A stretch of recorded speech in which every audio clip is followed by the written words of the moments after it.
Hello po mga kabakyard, isa pong masamang balita. Namatay po yung ating broodcock na si Black.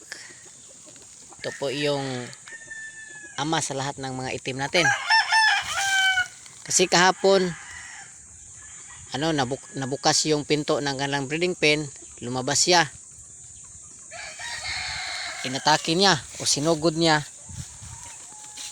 yung apo niya o yung anak niya sa kanyang anak, yung back to papa na anak nila. Ito po yung sinugod niya. Iwan ko ba sa lahat ng manok na nandito, ito pang apo niya ang kanyang sinugod kasi kamukha niya. Yan tuloy, nadali tuloy ang ating broodcock.